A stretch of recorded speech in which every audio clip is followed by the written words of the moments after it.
Bismillahirrahmanirrahim. Assalamualaikum warahmatullahi wabarakatuh. Innal hamdalillah nahmaduhu wa nasta'inuhu wa nastaghfiruh wa na'udzu billahi min shururi anfusina wa sayyiati a'malina. May yahdihillahu fala mudilla lahu wa may yudlil fala hadiya lahu. Asyhadu an la ilaha illallah wahdahu la syarika lahu wa asyhadu anna Muhammadan abduhu wa rasuluh.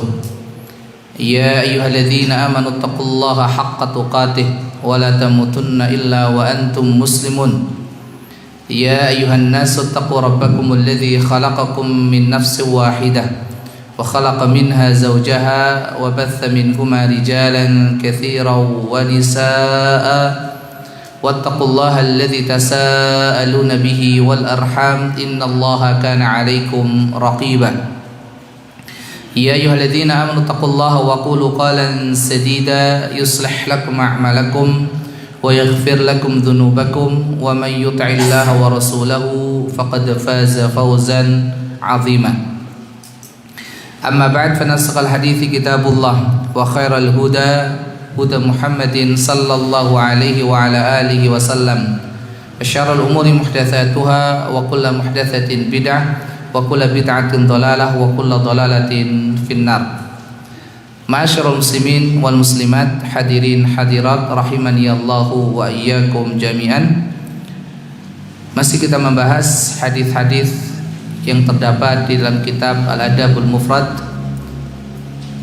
yang ditulis oleh beliau Al-Imam Al-Bukhari rahimahullahu ta'ala. Dan kita masuk ke bab yang ke-46, masih bagaimana Rasulullah sallallahu alaihi wasallam mengajarkan kepada kita bagaimana kita bermuamalah, berinteraksi dengan anak. Bab hamlis sabiyyi 'alal 'atiq. Bab menerangkan menggendong anak kecil di atas pundak. Masya Allah, ini ternyata sunnah Nabi Sallallahu Alaihi Wasallam. Ya, mungkin sekarang jarang seorang bapak munji anaknya, gitu pun jarang. Dan terkadang sebagian orang memahaminya keliru, itu termasuk tindakan yang kurang ajar. Misalkan anak kok dipunji, ya, digendong di atas pundak. Nah, itu tidak mengapa, itu ajaran Nabi Sallallahu Alaihi Wasallam. Ya, di sini disebutkan di hadis nomor 86, Anil Barra radhiyallahu anhu qala ra'aitu an-nabiyya sallallahu alaihi wasallam wal hasana ala atiqihi wa huwa yaqul Allahumma inni uhibbuhu fahibbah. Diceritakan dari sahabat Al-Barra Ibnu Azib radhiyallahu anhu warda, beliau berkata ra'aitu an-nabiyya sallallahu alaihi wasallam wal hasana ala atiqihi. Aku pernah melihat Nabi sallallahu alaihi wasallam sedang menggendong Al-Hasan di atas pundaknya. Wa huwa yaqul, sementara beliau berdoa, Allahumma inni uhibbuhu fahibbah.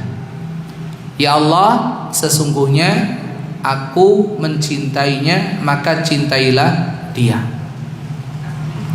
Hadis ini diriwayatkan oleh Al-Imam Al-Bukhari pula di dalam kitab sahihnya di hadis nomor 3749, dan juga Imam Muslim di hadis nomor 58. Demikian juga diriwayatkan Imam Tirmidzi dan juga Imam An-Nasa'i rahimahumullahu jami'an. Bapak Ibu hadirin hadirat rahimani Allah wa yakum jami'an.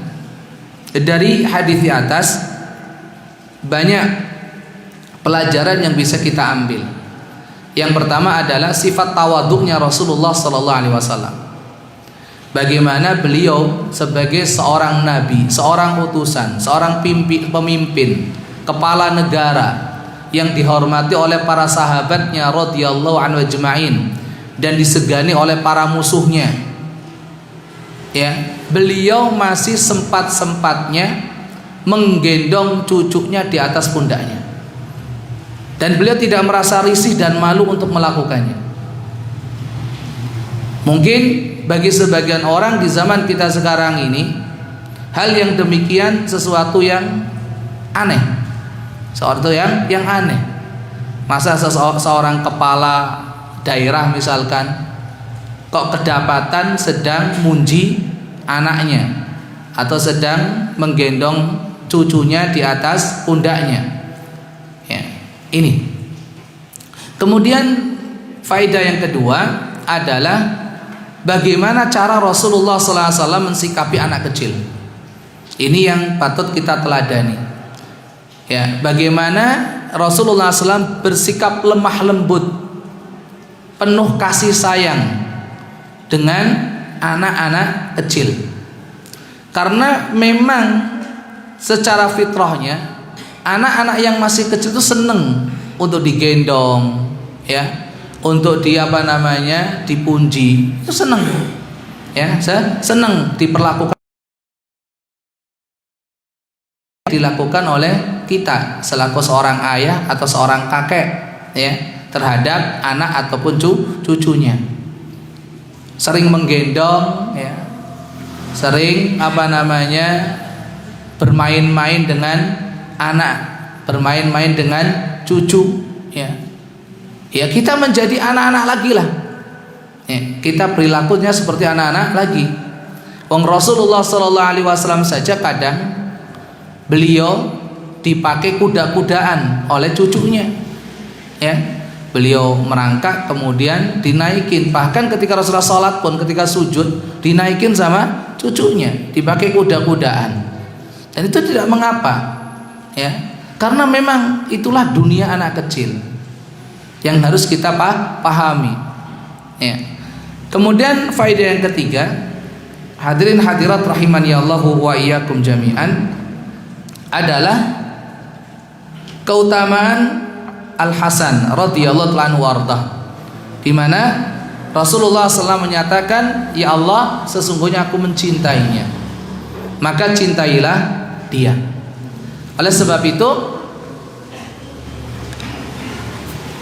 salah satu bagian yang terpenting di dalam ajaran Islam adalah salah satu tanda kita cinta kepada Rasulullah Sallallahu Alaihi Wasallam adalah kita mencintai keluarganya, termasuk di dalamnya adalah cucu Rasulullah Sallallahu Alaihi Wasallam, istri-istri Rasulullah Sallallahu Alaihi Wasallam, dan juga para sahabat Nabi Sallallahu Alaihi Wasallam.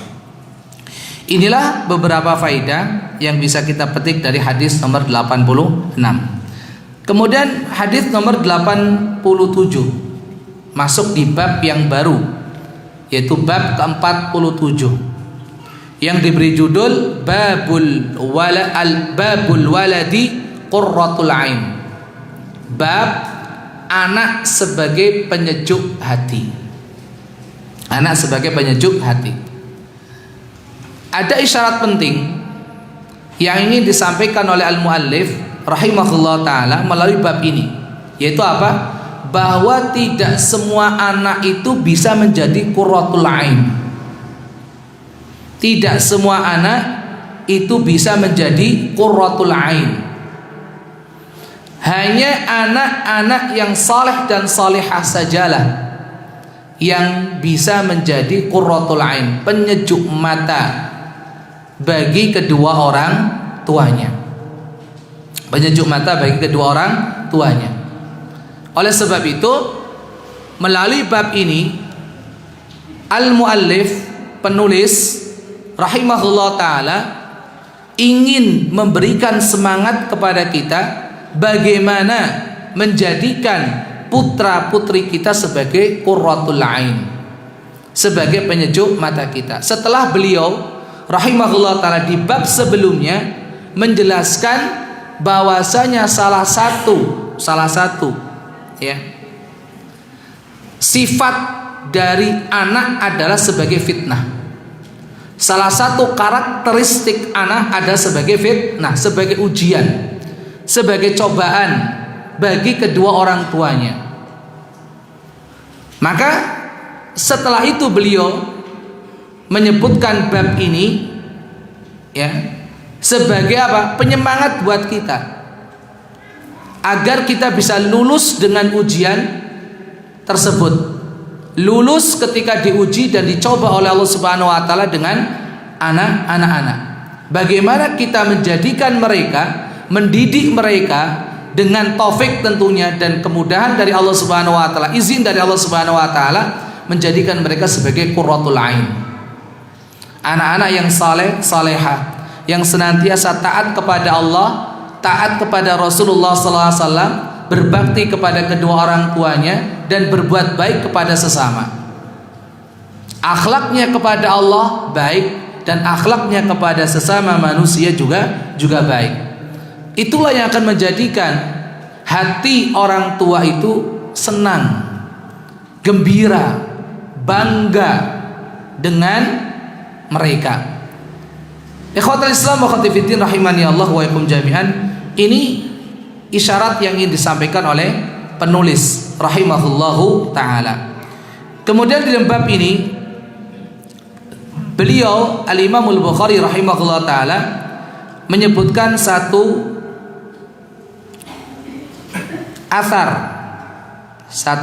asar dari Jubair ibnu Nufair. Jubair ibnu Nufair rahimahullahu taala, beliau berkata, jalasna ilal Miqdad ibn al-Aswad yauman famarra bihi rajulun faqal tuba lihatainil ainaini allataini ra'ata Rasulullah sallallahu alaihi wasallam wallahi lawadidna anna ra'ayna ma ra'aita wa syahidna ma syahidta fastughdiba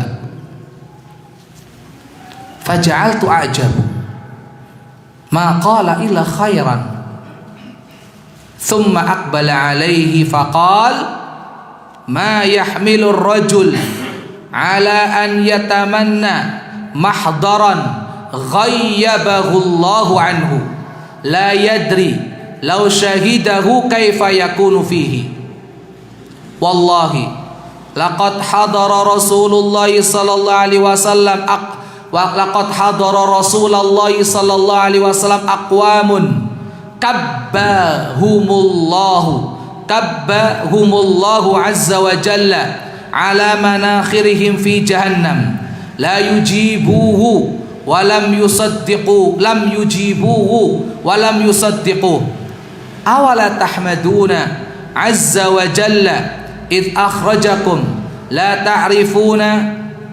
ta'rifuna illa rabbakum fatusaddiquna bima jaa bihi nabiyyukum sallallahu alaihi wasallam qad kufitumul bala bi ghairikum wallahi laqad bu'itha an-nabiyyu sallallahu alaihi wasallam ala ashaddi halin bu'itha 'alaiha nabiyyun qad fi fatratin wa jahiliyah ma yarawna anna dinan afdala min ibadatil awthan faja'a bi furqanin farraqa bihi bainal haqqi wal batil wa farraqa bihi bainal waladi wa waladihi bainal walidi wa waladihi hatta in kana ar-rajul la yara walidahu aw waladahu akhahu kafiran wa qad fataha Allahu qafla qalbihi bil iman wa ya'lamu annahu in halaka dakhala an-nar fala tuqirru aynahu wa huwa ya'lamu anna habibahu fin nar wa annaha lillati qala Allahu azza wa jalla والذين يقولون ربنا هب لنا من أزواجنا وذرياتنا قرة أعين. Jubair ibn Nufair rahimahullah taala bercerita, jalasna ilal Miqdad ibn al-Aswad yauman. Suatu hari kami sedang duduk-duduk bersama Al-Miqdad ibn al-Aswad untuk menimba ilmu dari beliau. Ini satu faedah penting, yaitu apa? Anjuran untuk bermajlis dengan orang-orang yang berilmu, dengan orang-orang yang baik. Karena ketika kita bermajlis dengan mereka, banyak faedah dan manfaat yang kita dapatkan. Satu, kita akan mendapatkan ilmu, hikmah, pelajaran, nasihat, peringatan dari orang-orang yang baik tersebut. Akan mendapatkan kebaikan, mendapatkan ilmu. Karena yang dibicarakan adalah ilmu, yang dibicarakan adalah kebaikan. Yang kedua, kita akan mendapatkan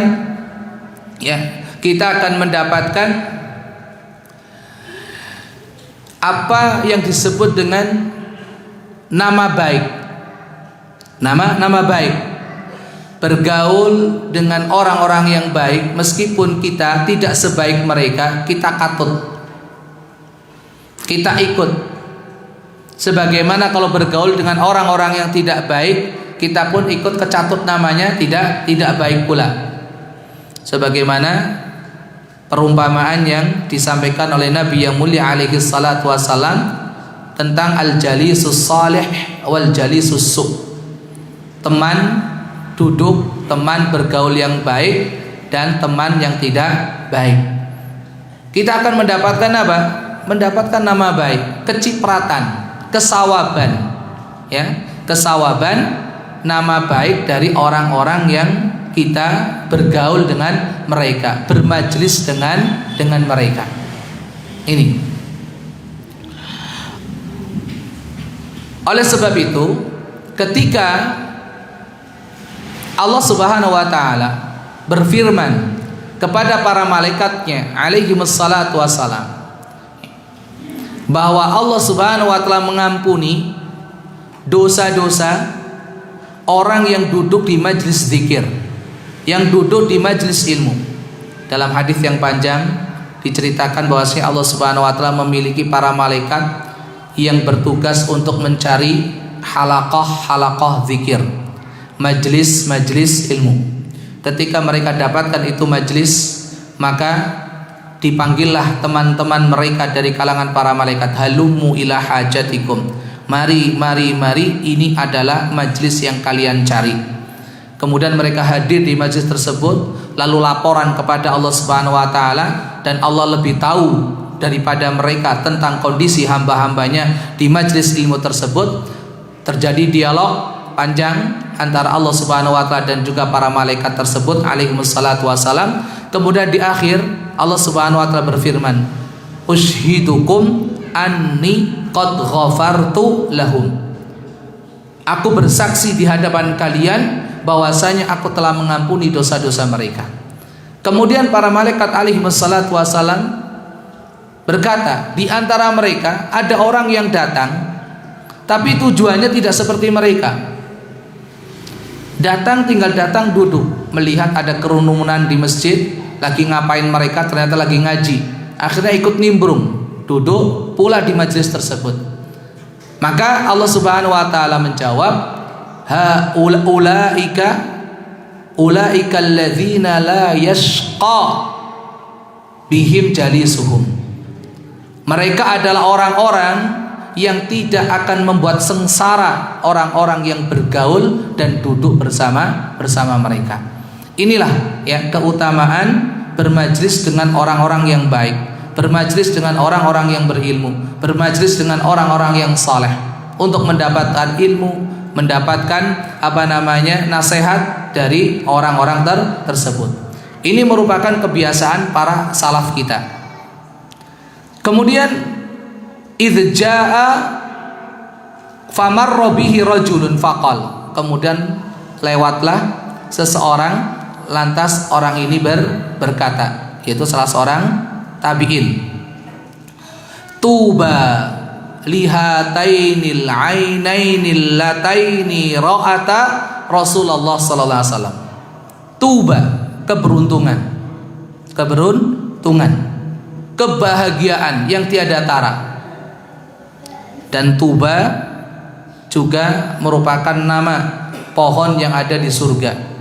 Sebagaimana Nabi sallallahu alaihi wasallam jelaskan, tuba syajaratun fil jannah masiratu mi'ati amin. Tuba adalah syajaratun fil jannah, nama sebuah pohon yang ada di surga, yang mana besarnya itu masiratu mi'ati amin. Untuk melewati rindangnya pohon tuba tersebut harus melalui perjalanan 100 tahun lamanya. Saking besarnya itu pohon tuba. Ya, pohon tuba. Jadi tuba bisa berarti adalah pohon yang ada di surga, bisa berarti tuba adalah sebuah keberuntungan, kebahagiaan yang tidak ada tara. Basa Jawane bejo kemayangan. Ya. Lihatainil ainainil lataini ra'ata Rasulullah sallallahu. Untuk kedua mata ini, yang dimaksud adalah kedua mata Al-Miqdad Ibnul Aswad. Karena Al-Miqdad Ibnul Aswad termasuk as-sabiqun al-awwalun, termasuk orang-orang yang pertama-tama masuk Islam. Dan beliau adalah sahibul hijratain. Beliau termasuk satu di antara para sahabat yang ikut hijrah ke kota Habasyah 2 kali. Radhiyallahu ta'ala anhu warda. Sungguh bahagia, sungguh beruntung kedua mata ini yang pernah melihat Rasulullah sallallahu alaihi wa ala alihi wasallam. Dari kalimat ini menunjukkan apa? Tentang keutamaan para sahabat radhiyallahu anhum ajmain. Ini faedah yang kedua. Bahwasanya keutamaan para sahabat radhiyallahu anhum tidak bisa ditandingi oleh generasi manapun juga. Oleh generasi yang datang setelah mereka. Makanya Nabi sallallahu alaihi wasallam berpesan, la tasubbu ashabi. Jangan sekali-kali kalian mencela para sahabatku. Jangan sekali-kali kalian mencela para sahabatku. Kemudian beliau membandingkan, walau anfaqa ahadukum mithla Uhudin dhahaban. Kalau seandainya salah seorang di antara kalian menginfakkan emas sebesar gunung Uhud, ma balagha mudda ahadihim wala nasifahu. Itu tidak bisa menyamai, tidak bisa menandingi satu mud dari kebaikan para sahabat radhiyallahu anhum ajmain. Bahkan separuh mud pun tidak. Separuh mud pun tidak.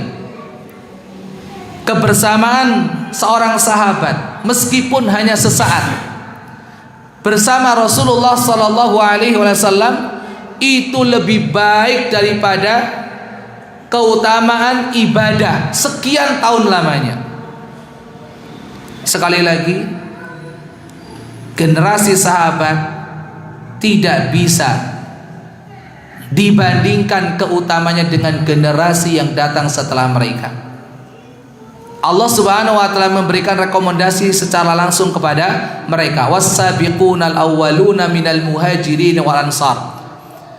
Di dalam surat Taubah 100 Allah puji mereka, dan masih banyak ayat-ayat yang lain. Dan Nabi sallallahu alaihi wasallam bersabda, khairun nasi qarni thumma alladhina yalunahum thumma alladhina yalunahum. Sebaik-baik manusia adalah generasiku, yaitu generasi para sahabat radhiyallahu ajmain. Thumma alladhina yalunahum thumma alladhina yalunahum. Kemudian generasi yang datang setelah mereka, dan kemudian generasi yang datang setelah mereka. Makanya seorang tabi'in ini memuji sahabat Al-Miqdad Ibn Aswad, sungguh bahagia, sungguh beruntung kedua mata yang pernah melihat Rasulullah sallallahu alaihi wasallam. Kemudian seorang tabi'in tadi pun melanjutkan perkataannya, wallahi lawadidna anna ra'ayna ma ra'aita wa syahidna ma syahidta. Demi Allah, kami sangat mendambakan, kami sangat menginginkan bisa melihat apa yang engkau lihat dan bisa menyaksikan apa yang engkau saksikan. Ini menunjukkan satu, kecintaan para tabi'in rahimahumullah jami'an terhadap para sahabat radhiyallahu anhu ajma'in. Kecintaan mereka, kedekatan mereka dengan generasi para sahabat radhiyallahu anhum ajma'in. Kemudian yang kedua, kerinduan yang begitu luar biasa yang dimiliki oleh generasi tabi'in rahimahumullah jami'an terhadap pribadi Rasulullah sallallahu alaihi wasallam. Mereka sangat mendambakan, mereka sangat menginginkan untuk bisa melihat Rasulullah sallallahu alaihi wasallam dengan mata kepala mereka sendiri, sebagaimana para sahabat radhiyallahu anhum ajma'in bisa melihat Rasulullah sallallahu, bisa membersamai Rasulullah sallallahu alaihi wasallam sebagaimana para sahabat radhiyallahu anhum ajma'in juga membersamai Rasulullah sallallahu alaihi wasallam. Inilah kerinduan mereka terhadap Rasulullah sallallahu alaihi wasallam. Kerinduan yang begitu luar biasa. Jangankan mereka, bahkan benda mati pun begitu rindu terhadap Rasulullah sallallahu alaihi wasallam. Sebatang pohon korma yang biasa dijadikan sandaran oleh Rasul yang mulia alaihi salatu wassalam dalam khutbah-khutbahnya. Kemudian setelah itu beliau tinggalkan karena dibuatkan oleh salah seorang Ansar sebuah mimbar yang dipakai untuk menyampaikan khutbah. Di khutbah perdananya Rasulullah sallallahu alaihi wasallam di tengah-tengah khutbah mendengar tangisan dan rintihan batang korma tadi, dan rintihan serta tangisan batang korma tadi pun terdengar pula oleh para sahabat radhiyallahu anhum ajma'in. Maka turunlah Rasulullah sallallahu alaihi wasallam, dipeluklah batang korma tadi sampai terdiam. Nabi SAW kemudian berujar, kalau seandainya aku tidak memeluknya dan menenangkannya, niscaya dia akan terus menangis dan merintih sampai hari kiamat. Kenapa batang korma tersebut menangis? Karena rindu untuk dipakai lagi oleh Rasulullah SAW dalam khutbah-khutbahnya. Oleh sebab itu, Al-Imam Al-Hasan Al-Basri rahimahullah ta'ala setiap kali meriwayatkan hadis ini beliau menangis seraya berkata, wahai kaum muslimin, inilah kerinduan sebatang pohon korma kepada Rasulullah sallallahu alaihi wasallam. Sesungguhnya kalian wahai kaum muslimin, wahai umat Muhammad sallallahu alaihi wasallam, lebih pantas dan lebih layak untuk rindu dengan beliau alaihi salatu wassalam. Inilah kerinduan yang harus kita miliki terhadap junjungan kita Nabi besar Muhammad sallallahu alaihi wasallam. Sebuah kerinduan yang kemudian mendatangkan rasa cinta kita kepada beliau alaihi salatu wasallam. Rasa cinta yang kemudian mendatangkan semangat kita untuk mempelajari sunnah-sunnahnya, untuk berpegang teguh dengan ajarannya, untuk mengamalkan sunnah-sunnahnya, untuk menegakkan sunnah-sunnahnya, untuk mendakwahkan sunnah-sunnahnya, dengan harapan dengan itu semua, dengan mencintai beliau, mencintai sunnahnya, mempelajari sunnahnya, mengamalkan sunnahnya, menegakkan sunnahnya, mendakwahkan sunnahnya, membela sunnahnya, kita dipertemukan oleh Allah Subhanahu wa taala dengan beliau di surganya kelak. Karena janji Nabi sallallahu alaihi wasallam pasti itu terjadi. Al-anta ma'aman ahbabta. Kamu akan dikumpulkan bersama orang yang engkau cintai. Gak mungkin rasa cinta itu timbul kalau tidak ada rasa rindu pada diri kita kepada Rasul yang mulia alaihi salatu wassalam. Maka tanamkan rasa rindu itu dalam diri kita, kerinduan untuk berjumpa dengan beliau alaihi salatu wassalam. Sekalipun kita di dunia tidak mendapatkan kesempatan dari Allah Subhanahu wa taala untuk bisa melihatnya, untuk bisa membersamainya, tapi kita masih punya kesempatan kelak di akhirat semoga kita bisa dipertemukan dengan beliau alaihi salatu wassalam. Inilah kerinduan para tabi'in terhadap Rasulullah sallallahu alaihi wasallam. Ingin seperti para sahabat, bisa melihat langsung, bisa memandang langsung wajah mulia Rasulullah sallallahu alaihi wasallam, bisa membersamai Rasulullah sallallahu alaihi wasallam dalam kehidupan sehari-hari. Tapi apa yang ternyata yang terjadi? Ucapan dari seorang tabi'in ini membuat Al-Miqdad Ibnul Aswad marah.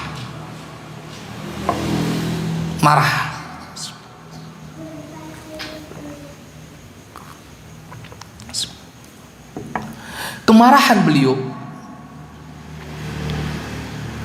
itu berdasar dari sifat marah beliau ini radhiyallahu anhu warda terhadap ucapan seorang tabi'in tadi yang bercita-cita, yang berharap untuk bisa melihat langsung sosok pribadi Rasulullah sallallahu alaihi wasallam, untuk bisa membersamai Rasulullah sallallahu alaihi wasallam. Itu menunjukkan kedalaman fikih daripada sahabat ini. Maka faidah yang pertama adalah dari marahnya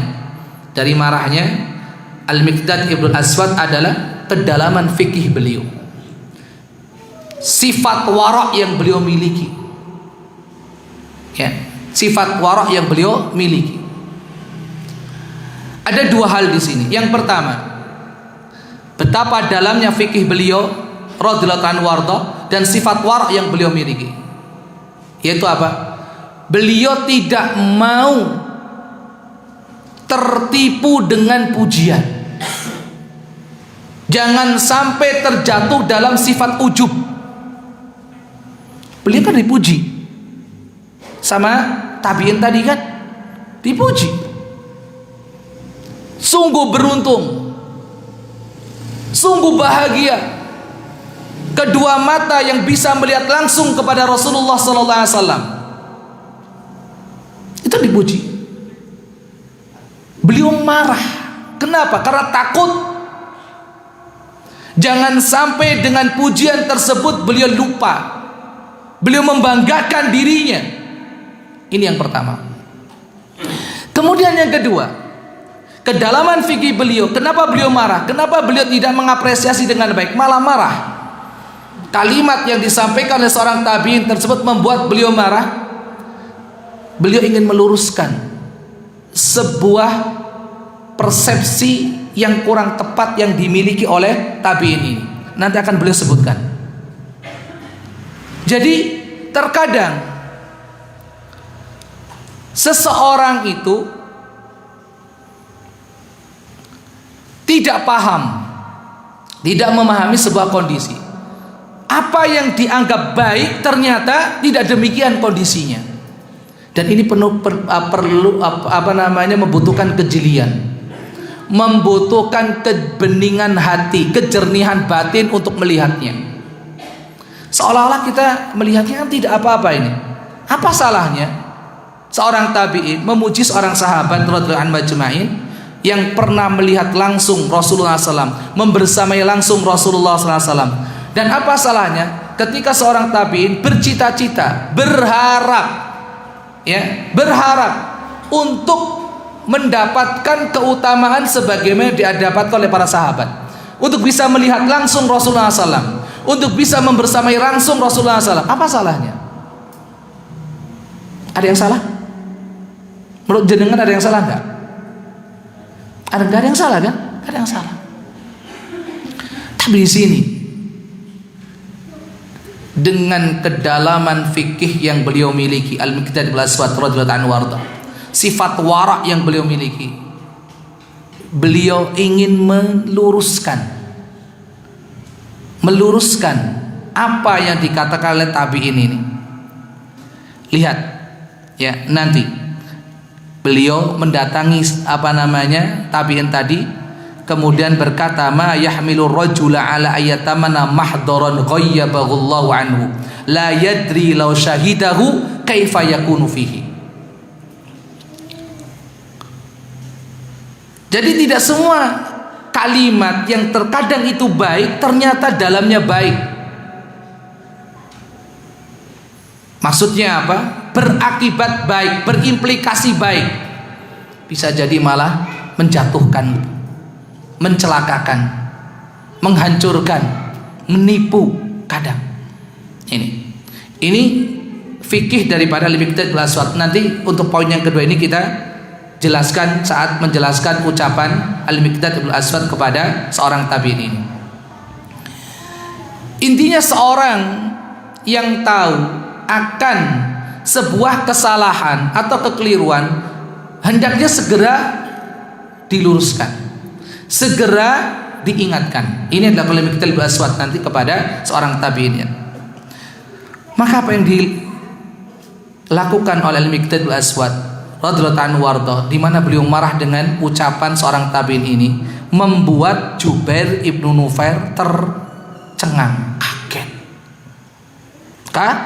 Faja'altu a'jab ma qala illa khairan. Tidaklah yang dikatakan oleh tabi'in ini kecuali kebaikan. Yang dikatakan baik gak ada salahnya. Ada apa yang salah? Ya, salahnya di mana? Dari ucapan tabi'in ini. Inilah. Makanya sekali lagi ini butuh apa? Butuh kebeningan hati, kejernihan akal untuk bisa melihatnya.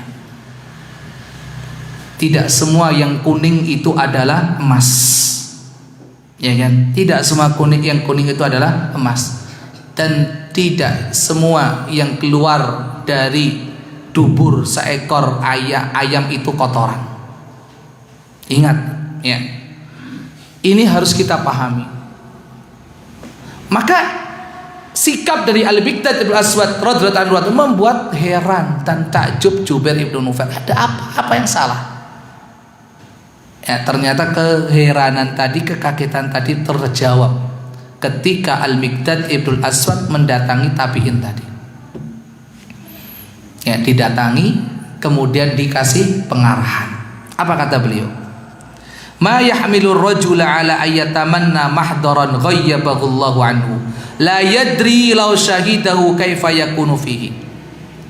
Apa yang menjadikan seseorang itu berandai-andai, bercita-cita, berkeinginan untuk bisa mendapatkan satu momen di mana Allah Subhanahu wa taala telah menjadikan dia ghaib dari momen tersebut, menjadikan dia tidak hadir di momen tersebut.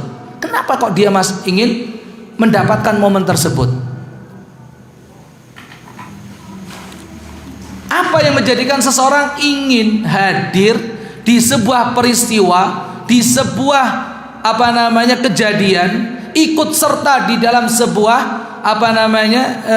momen, dan sementara dia tidak tahu kalau seandainya dia hadir, bagaimana kondisi dia? Bagaimana kondisi dia? Makanya ada satu faedah penting dari kalimat beliau ini radhiyallahu anhu warda, yaitu apa? Bahwa sesuatu yang sudah Allah takdirkan untuk kita, yakinlah itu yang terbaik buat kita. Sebagaimana sikap kita terhadap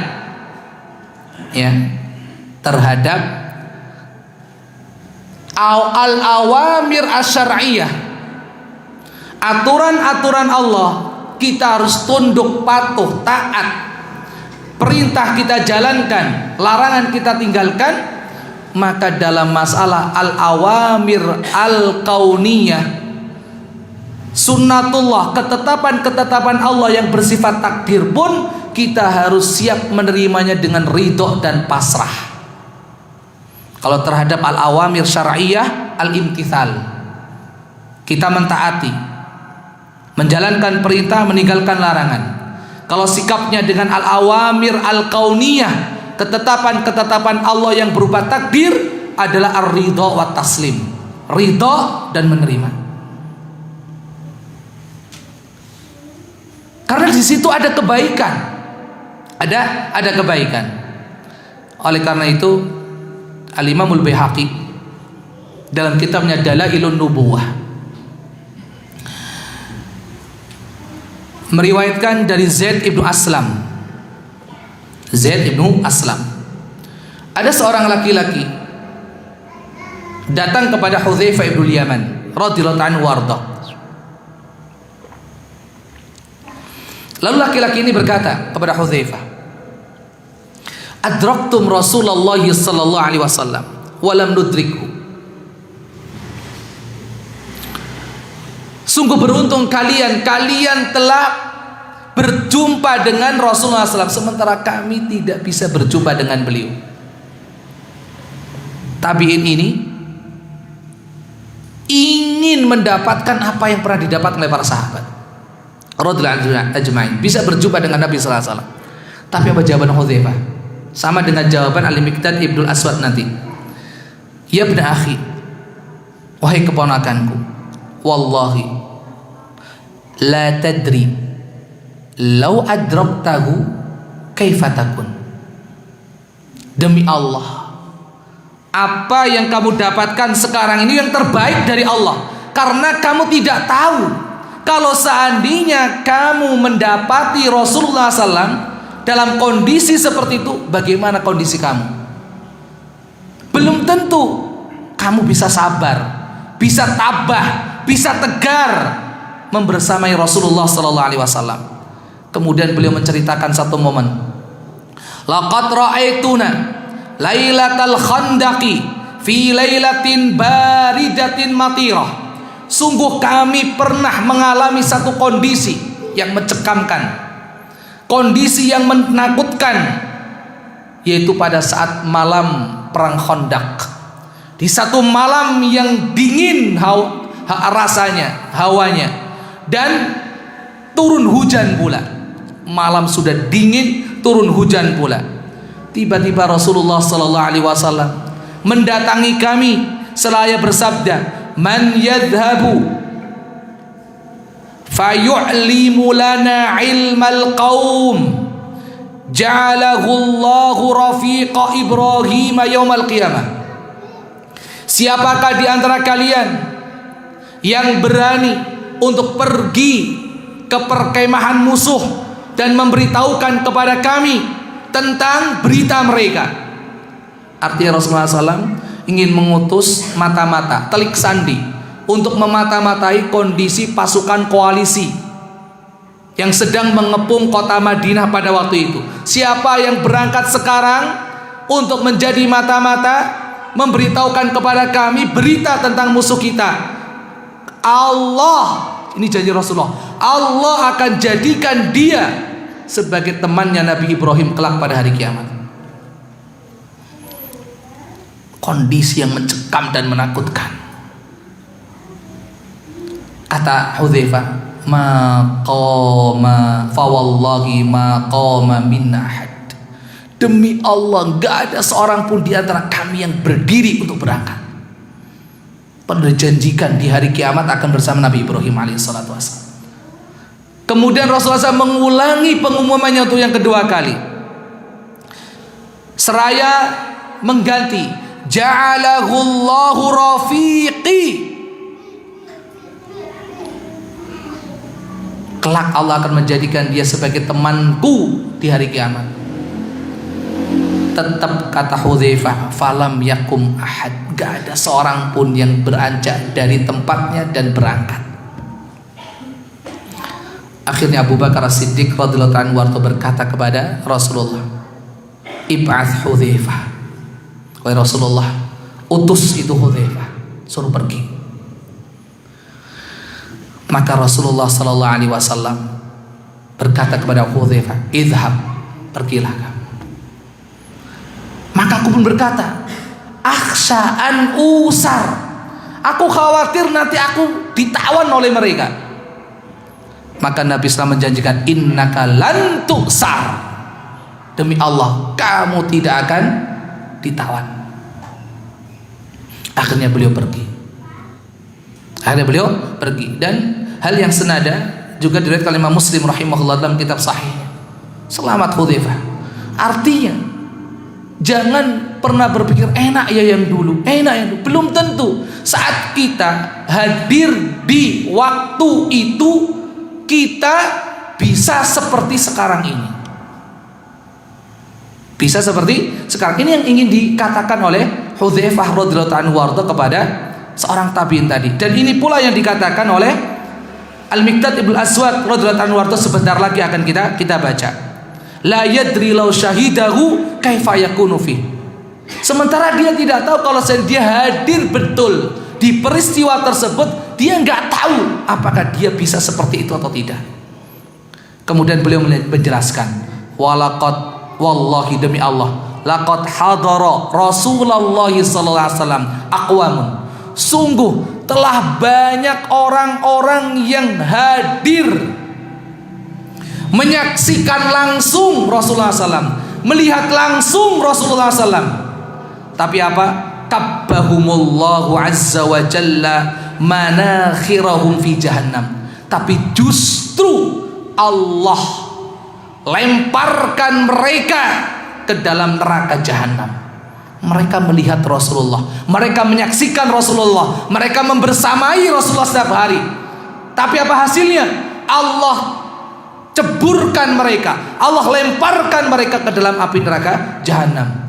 Lam yujibu walam yusaddiqu, karena mereka tidak mau menjawab dakwah Rasulullah SAW, tidak mau mengikuti ajaran Rasulullah SAW, dan tidak mau membenarkan ajaran yang dibawa beliau oleh beliau alaihi salatu wassalam. Abu Jahal dan juga teman-temannya, bukankah mereka melihat langsung Rasulullah, melihat langsung mukjizat yang Allah berikan kepada Rasulullah SAW, berbicara langsung dengan Rasulullah SAW, mendengar langsung nasihat-nasihat dan peringatan-peringatan Rasulullah SAW. Tapi apa gunanya? Tapi apa manfaatnya? Maka jangan pernah berpikir yang dulu dengan melihat Rasulullah SAW kalian akan beruntung. Belum tentu. Belum tentu. Makanya sekali lagi, syukuri apa yang ada sekarang ini. Yakinlah apa yang Allah berikan kepada kita, yang Allah takdirkan kepada kita saat ini itu yang terbaik. Dan jangan berandai-andai pada masa lalu. Jangan berandai-andai dengan masa lalu, karena belum tentu kondisi kita sekarang ini sama ketika kita menghadapi kondisi masa lalu. Kemudian beliau mengarahkan hal yang terbaik kepada para tabi'in. Awala tahmaduna azza wa jalla. Tidakkah lebih baik sekarang ini kalian memuji Allah, bersyukur kepada Allah? Idh akhrajakum la ta'rifuna illa rabbakum. Ketika Allah lahirkan kalian, kalian sudah kenal Allah Subhanahu wa taala. Kalian sudah kenal Tuhan kalian Allah Azza wa Jalla. Maka bersyukurlah. Ketika Allah lahirkan kita dalam kondisi muslim muslimah, karena kedua orang tua kita muslim muslimah. Banyaklah bersyukur kepada Allah. Saat Allah mengeluarkan kalian, menciptakan kalian, kalian terlahir di dunia tidak kenal kecuali Tuhan kalian. Kalian sudah langsung kenal Allah Subhanahu wa taala. Fatusaddiquna bima jaa bihi nabiyukum, dan kalian langsung mengimani, mempercayai ajaran yang dibawa oleh nabi kalian, yaitu Nabi Muhammad sallallahu alaihi wasallam. Qad kufitumul bala ghairukum. Cukup orang-orang selain kalian, orang-orang sebelum kalian yang menghadapi segala cobaan dan juga tantangan. Cukup kami para sahabat. Kalian sekarang tinggal nikmati enaknya. Ini yang kadang kita lupa. Yang kadang kita lupa. Sakniki kula lan panjenengan sami gur gari penake, ngaji gur gari ngaji. Ora perlu lunga kono kene adoh papan panggonane. Ora perlu bekal sing akeh. Gak perlu berbulan-bulan. Kita sekarang tinggal menikmati enaknya. Ya, hasil perjuangan jerih payah para pendahulu kita. Maka Banyaklah bersyukur kepada Allah. Ngaji wis ora dilarang, ora dioyak-oyak, ora di apa jenengane dititeni, ora dipateni. Penak. Dulu mbah-mbah kita mungkin ngaji kudu ndelik-ndelik. Mau belajar agama harus sembunyi, takut. Ini. Makanya perbanyaklah syukur kepada Allah Subhanahu wa taala. Ini yang diajarkan oleh Al-Miqdad bin Aswad radhiyallahu anhu kepada seorang tabi'in tadi.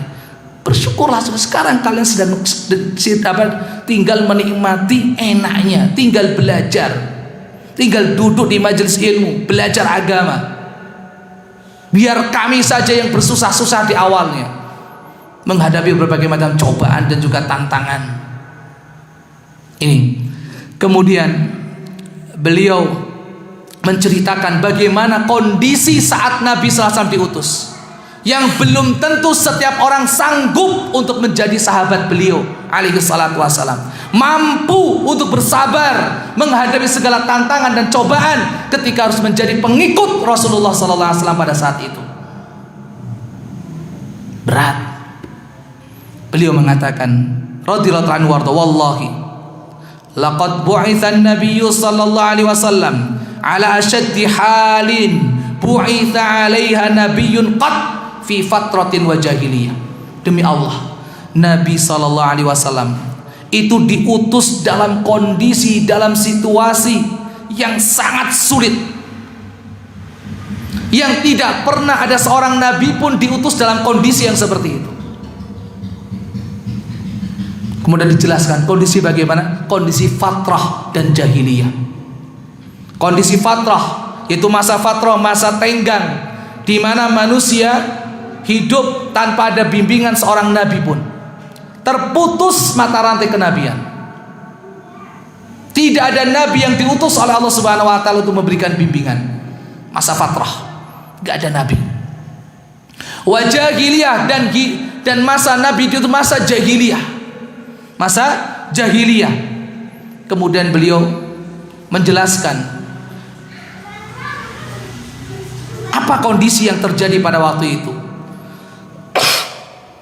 Ma yarawna dinan afdala min ibadatil awthan, di mana orang-orang pada waktu itu tidak melihat ada agama yang lebih utama dan lebih baik daripada penyembah berhala. Itu agama yang terbaik menurut mereka.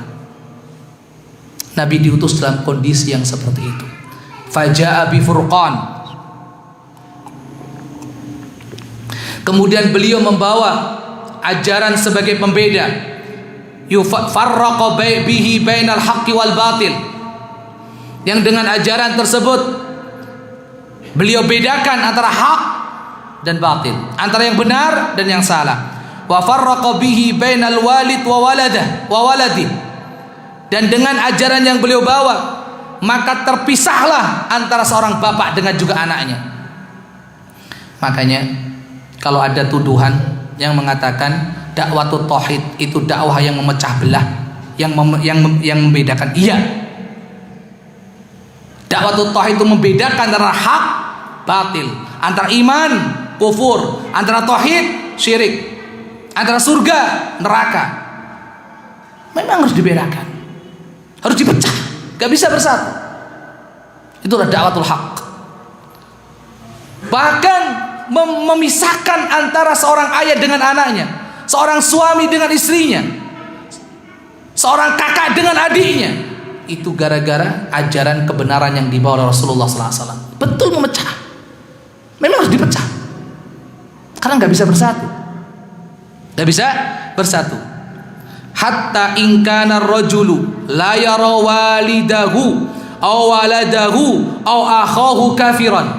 Sampai-sampai seseorang itu melihat bapaknya sendiri, anaknya sendiri, saudaranya sendiri dalam kondisi kafir.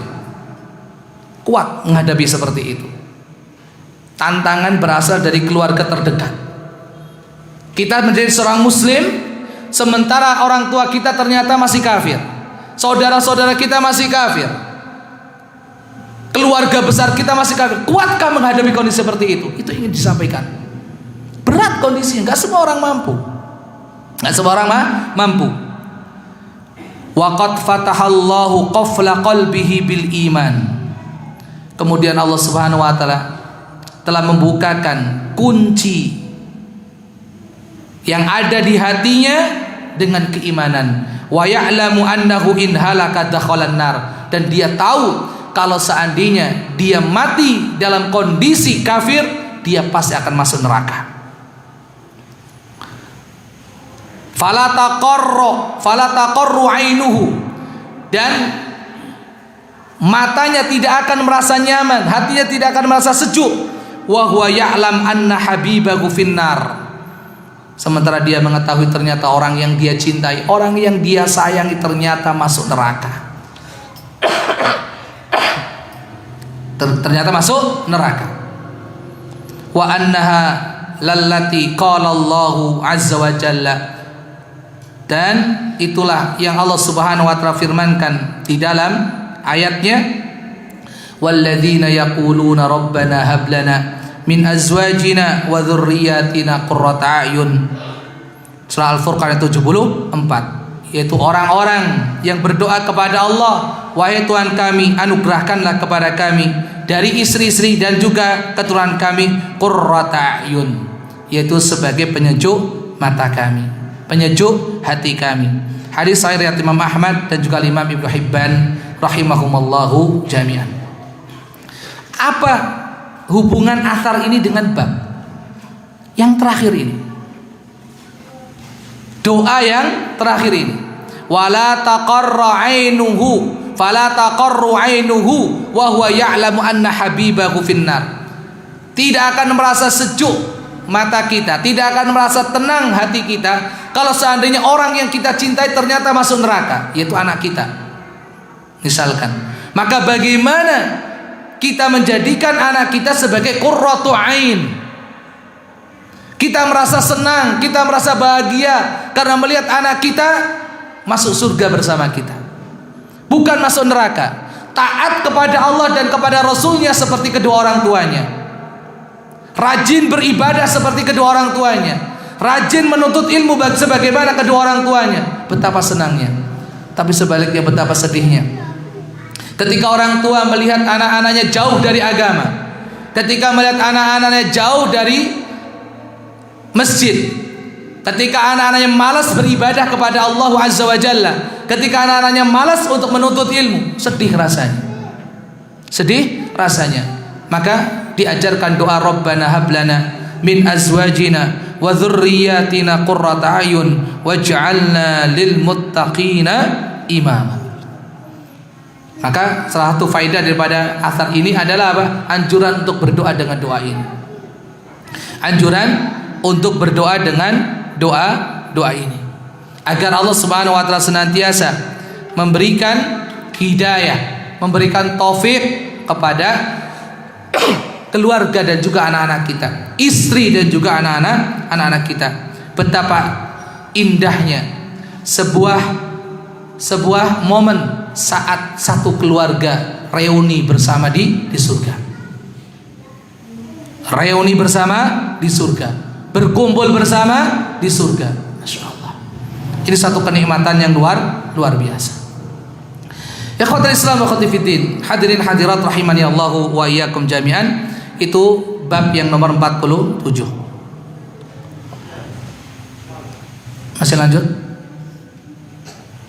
Atau sudah? Masih lanjut? Oke. Bab yang 48. Kalau udah terserah mulai kita lanjut ya. Bab ke-48, qala al-muallifu hafizahullah, bab man da'a li sahibihi an aktsara malahu wa waladahu. Bab menerangkan barang siapa atau orang yang mendoakan temannya agar Allah berikan harta dan juga anak yang banyak. Waduh, nek sing nomor 1 penak, nomor loro ki lho anak oke. Waduh, ngelu mumet ya.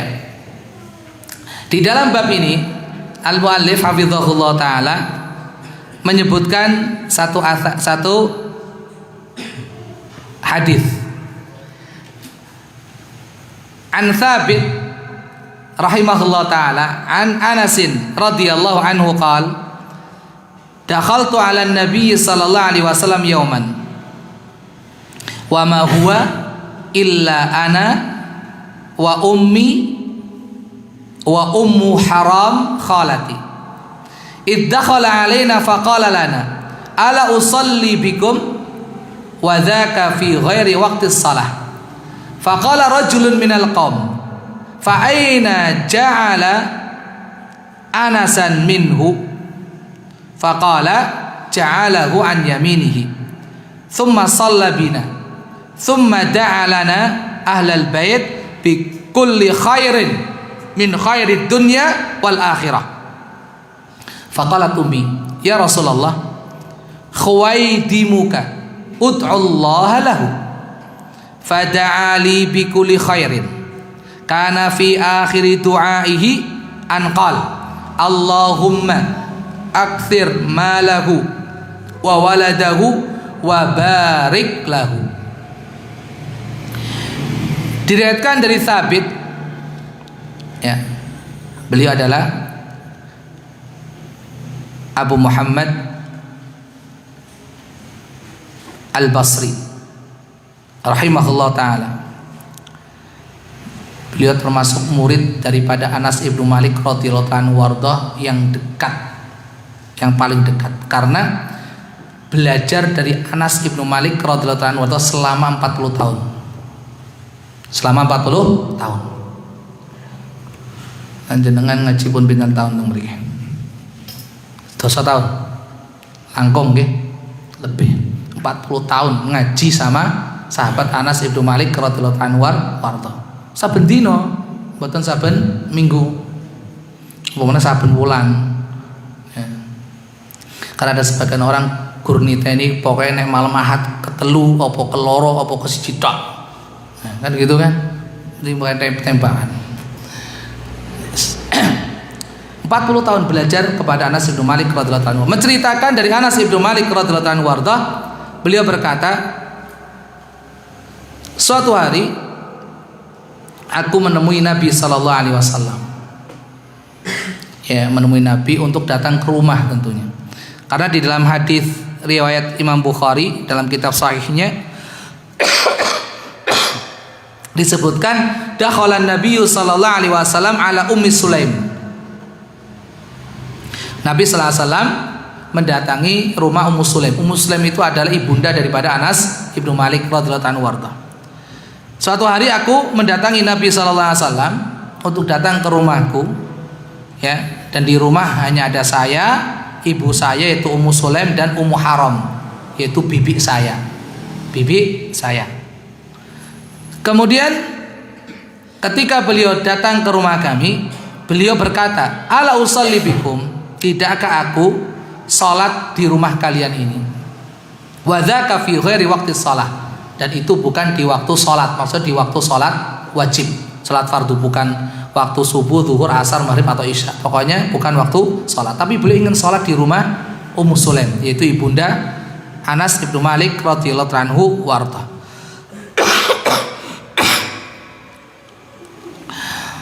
Kemudian lantas ditunjukkanlah satu tempat untuk sholat.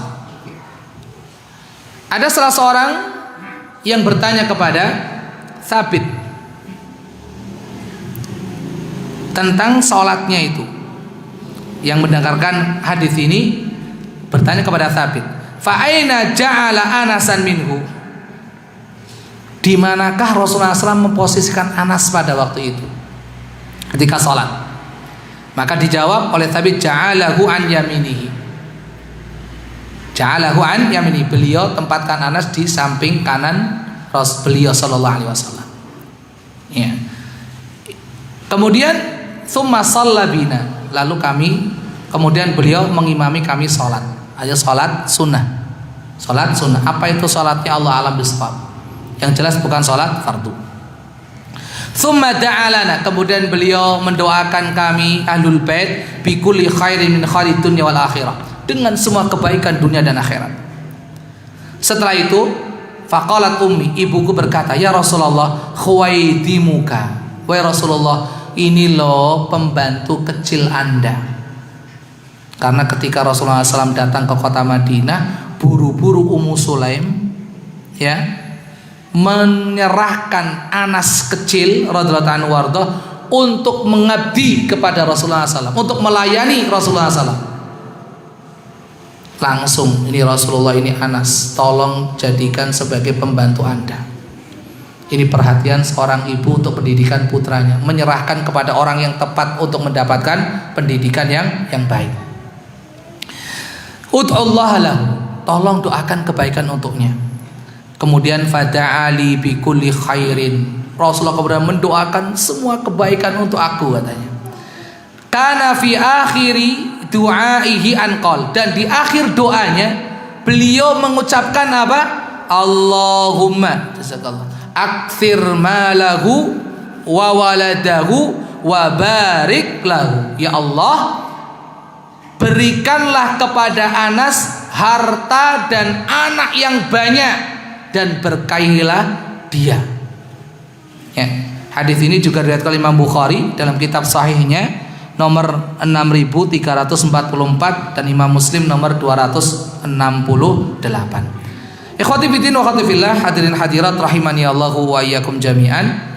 Dari hadis di atas ada beberapa faedah yang bisa kita ambil. Yang pertama adalah bolehnya seseorang berkunjung ke rumah ya orang lain sementara ya suami itu tidak ada. Suami tidak ada. Rasulullah SAW kan berkunjung ke rumahnya Ummu Sulaim. Sementara suami Ummu Sulaim, siapa suami Ummu Sulaim? Malik. Pak Malik itu sudah sudah lewat. Siapa pada waktu itu? Ahsantum, Abu Talha. Abu Talha nggak ada di rumah. Nggak ada di rumah. Kok boleh? Pertanyaan kan boleh kan? Abu Talha nggak ada di rumah. Karena Anas bin Malik mengatakan apa? Yang di rumah itu cuma saya, ibu saya, dan Ummu Haram. Rasul datang bertamu ke rumah Ummu Sulaim radhiyallahu anha warḍaha. Berarti boleh. Tapi dengan catatan satu, sudah jelas izin dari suami. Sudah izin dari suami. Apalagi ya diketahui suaminya malah seneng. Seneng kedatangan tamu agung. Ya, kedatangan tamu agung. Ini yang penting. Yang kedua, aman dari fitnah. Dan yang ketiga, tidak ada khalwat. Dan yang terakhir, ada sebuah kebutuhan yang mendesak. Sebagaimana diceritakan satu siang atau dalam riwayat yang lain suatu malam, Rasulullah SAW niku medal saking dalemipun. Dan tidak biasanya Rasulullah SAW keluar di waktu seperti itu. Dalam riwayat yang lain dikatakan siang, satu riwayat dikatakan malam. Ternyata di tengah jalan ketemu sama Abu Bakar, ketemu lagi sama Umar radhiyallahu anhuma jami'an. Lalu ditanya oleh Rasulullah, ma akhrajakuma fi mithli hadhihi sa'ah, ma akhrajakuma min baitikuma fi mithli hadhihi sa'ah. Apa yang menyebabkan kalian keluar rumah di waktu yang seperti ini? Apa kata Abu Bakar dan Umar radhiyallahu anhuma? Kami keluar karena kelaparan ya Rasulullah, lapar. Dan jenengan kontur saking yang bedamel, kesel-kesel, buka meja orang yang ngopo-opo, ya akhirnya metu golek nasi goreng, nasi mie godok. Itu akhirnya apa? Diajaklah kedua sahabatnya ini radhiyallahu anhuma oleh Rasulullah SAW untuk berkunjung ke rumah seorang sahabat Ansor. Ternyata sampai di sana nggak ada orangnya, nggak ada orangnya, yang ada istrinya. Yang ada istrinya. Ditanya, aina fulan, di mana fulan? Kemudian dijawab, yasta'dzibu lana ma'an, sedang mencari air untuk kami. Akhirnya masuk, dipersilakan masuk. Tidak berapa lama si sahabat asli itu datang. Kemudian senang banget, tidak ada seorang pun pada hari ini yang lebih bahagia daripada saya mendapat kedatangan tamu-tamu yang mulia. Masya Allah. Akhirnya dijamu. Akhirnya kemudian setelah selesai makan minum, barulah Rasulullah mengingatkan bahwasanya makanan dan minuman yang kita makan ini kelak akan dimintai pertanggungjawaban oleh Allah Subhanahu wa taala. Tsumma latus'alunna yauma idzin 'anin na'im. Al-Imam Ibnu Katsir rahimahullah taala menyebutkan hadis ini ketika menjelaskan ayat terakhir dari surat At-Takatsur. Tsumma latus'alunna yauma idzin 'anin na'im. Ya, jadi boleh. Tapi kalau zaman sekarang ini ya enggak lah, jangan hati-hati. Jadi kalau syarat-syarat itu ada monggo. Tapi kalau sekali lagi kondisi kita seperti Rasulullah Sallallahu Alaihi Wasallam yang memang diharapkan kedatangannya, gak mungkin ngapa-ngapain, tidak ada kholwah, tidak ada fitnah, adanya kebutuhan dan seterusnya. Meskipun sekali lagi zaman sekarang ini fitnah ada di mana-mana, ya, kemudian keimanan kita begitu lemahnya, maka jangan dilakukan. Kemudian faedah yang kedua adalah tentang masalah pentingnya sholat. Masya Allah. Rasulullah SAW ketika datang ke rumah Ummu Sulaim, apa yang beliau tanya? Bolehkah kau sholat di rumah kalian? Masya Allah. Bolehkah kau sholat di rumah kalian? Sholat yang ingin beliau lakukan di rumah Ummu Sulaim. Akhirnya dipilihkan satu bagian dari rumah tersebut, lalu Rasulullah SAW sholat. Kemudian faedah yang berikutnya adalah penjelasan bahwasanya posisi makmum apabila sholat berjamaah dia sendirian hanya bersama imam adalah sejajar di samping kanannya. Karena ketika ditanya Tsabit di mana posisi Anas pada waktu itu, di samping kanan Rasulullah SAW.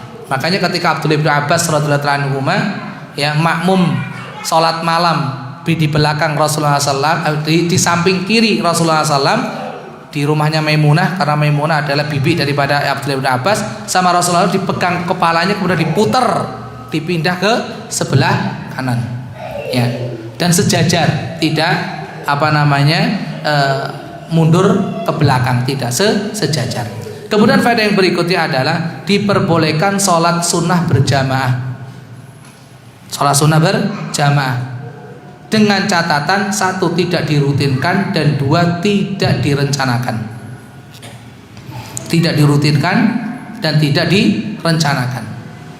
Ya, kecuali sholat sunnah yang memang disyariatkan untuk berjamaah, seperti sholat tarawih, sholat istisqa, sholat idain, itu harus berjamaah.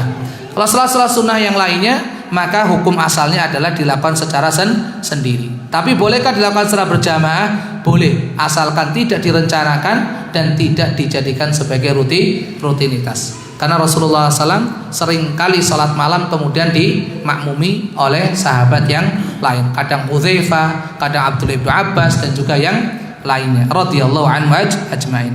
Kemudian faedah yang berikutnya adalah keluhuran budi pekerti Rasulullah sallallahu alaihi wasallam, yaitu apa? Dengan mendoakan kebaikan untuk sahibul bait, untuk ahlul bait. Ya, di mana beliau sudah dimuliakan di rumah tersebut, maka beliau dipersilakan, sudah diperkenankan untuk sholat sunnah di rumah tersebut, maka beliau membalasnya dengan doa-doa kebaikan. Dan ini adalah akhlak yang diajarkan oleh beliau alaihi salatu wassalam, agar kita tahu kebaikan orang lain. Nabi sallallahu alaihi wasallam bersabda apa? Man shana'a ilaikum ma'rufan fakafi'uh. Barang siapa yang berbuat baik kepada kalian, maka balaslah kebaikan itu. Fa illam tajidu ma tukafi'unahu. Dan apabila kalian tidak mendapatkan sesuatu yang bisa kalian jadikan untuk membalas kebaikannya, fad'u lahu, maka doakan kebaikan. Doakan kebaikan. Kemudian faedah yang berikutnya adalah bahwasanya mendoakan orang lain agar Allah memberikan harta dan anak yang banyak itu sesuatu yang masyru', sesuatu yang diperbolehkan, sesuatu yang disyariatkan. Sesuatu yang disyariatkan. Kalau seandainya nggak diperbolehkan, nggak disyariatkan, nggak mungkin Rasulullah SAW mendoakan doa ini kepada Anas ibnu Malik radhiyallahu anhu warda. Mulane didongake jembar rezekine, akeh anake, aja nesu. Aja gurumul sing pisan sing pertama tok. Nek jembar rezekine tak amini, nek akeh anake engko sik. Enggak. Ya, tidak. Jadi diperbolehkan, tapi ingat, jangan dilupakan ditambahi dengan doa keberkahan. Ora titik teng mriku Allahumma aktsir malahu wa waladahu tak boten, tapi wa barik lahu, dan berkahilah. Itu yang paling penting.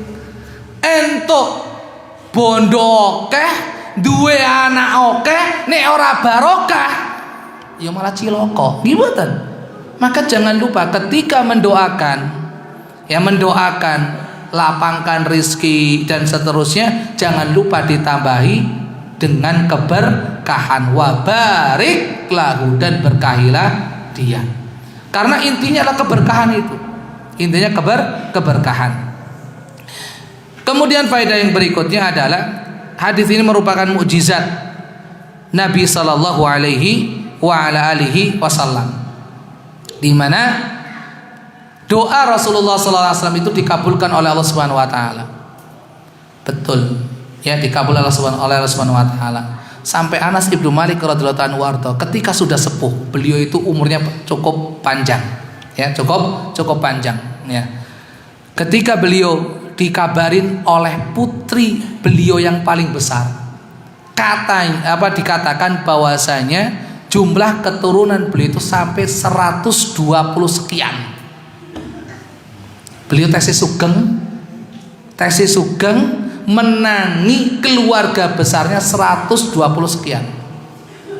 Esane iki paling banter pinten? Bojone siji, anake 10, putune pira, buyute pira, paling banter pinten? 50. Wis pol-polan niku atase nggih. Pun pol-polan. Tesis sugeng lho nggih. Menangi lho, nah menangi. Anas ibnu Malik itu mendapati anak keturunan itu 120 sekian. Itu di zaman Al-Hajjaj ibnu Yusuf rahimahullahu ta'ala. Luar biasa. Dan semua anak-anaknya itu semuanya hidup bahagia, tidak kurang suatu apa, termasuk beliau. Termasuk orang yang barokah hartanya.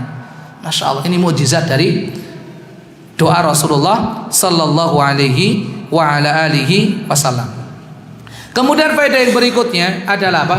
Bolehnya kita mendoakan kebaikan untuk orang lain di hadapannya. Di hadapannya. Karena Nabi sallallahu alaihi wasallam mendoakan kebaikan kepada Anas ibnu Malik radhiyallahu anhu warda di hadapan beliau radhiyallahu anhu warda. Meskipun yang terbaik adalah agar lebih ikhlasnya, lebih tidak ada pamrihnya, adalah mendoakan bukan di hadapan orangnya. Karena salah satu sebab dikabulkannya doa adalah kita mendoakan untuk saudara kita fi dhahril ghaib, tanpa diketahui oleh orang yang kita doakan. Tapi tidak mengapa kita mendoakan saudara kita di hadapannya. Kemudian faedah yang berikutnya, ikhwatul Islam wa akhwati fiddin, rahimani Allahu wa iyyakum jami'an, adalah perhatian seorang ibu untuk pendidikan dan masa depan anaknya. Luar biasa. Ya. Ummu Sulaim ketika Rasulullah sudah mendoakan kebaikan untuk beliau beserta keluarganya, beliau memiliki permintaan khusus. Makanya beliau dalam riwayat yang dikatakan, ya Rasulullah, innali khuwaisah. Rasulullah, saya punya permintaan khusus kepada Anda. Maka Nabi sallallahu alaihi wasallam bertanya, "Mahia?" Apa itu? Ummu Sulaim pun berkata, "Khadimuka Anas." Yaitu pembantu Anda ini Anas, tolong doakan dia dengan segala kebaikan. Inilah sifat seorang ibu. Kasih sayang seorang ibu kepada anaknya, rela berkorban apa saja demi masa depan anak-anaknya. Inilah ibu yang salehah, ibu yang perhatian kepada anak-anaknya. Oleh sebab itu, nanti setelah bab ini bisa dilihat adalah bab tentang al-walidatu rahimat. Seorang ibu adalah sosok yang penyayang kepada anak-anaknya. Makanya ini sebagai penghantar kita untuk bab yang ke-49, yaitu tentang apa? Al-walidatu rahimat, yaitu seorang ibu adalah sosok yang paling sayang, paling gemati, paling perhatian terhadap anak-anaknya, bahkan rela untuk mati, ya, mengorbankan nyawa demi putra putrinya. Kadang kita selaku anak tidak tahu pengorbanan orang tua.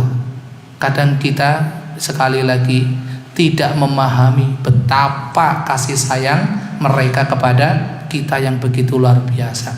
Sehingga kadang kita sebagai anak, kok ada yang masih berani bentak ibunya, marah-marahin ibunya, melototin ibunya, berkata kasar kepada ibunya. Padahal seorang ibu tidak bisa tergantikan dalam hidup ini. Beliau adalah sosok yang paling penyayang terhadap putra putrinya. Sekali lagi, insya Allah nanti akan kita bahas pada bab yang ke-49 pada pertemuan yang akan datang dengan izin Allah Subhanahu wa taala. Semoga Allah berikan kemudahan dan keberkahan. Demikian yang bisa kita kaji dan kita bahas bersama pada kesempatan malam hari ini. Semoga bermanfaat khususnya untuk diri saya pribadi dan umumnya untuk jamaah sekalian. Mohon maaf atas segala kekurangan. Kebenaran semata dari Allah Subhanahu wa taala. Kesalahan kekurangan berasal dari kelemahan pribadi saya. Semoga Allah Subhanahu wa taala mengampuninya dan sudi kiranya hadirin hadirat semua untuk memaafkannya. Aku qouli hadza subhanakallahumma wa bihamdik asyhadu an la ilaha illa anta astaghfiruka wa atubu ilaik. Assalamualaikum warahmatullahi wabarakatuh.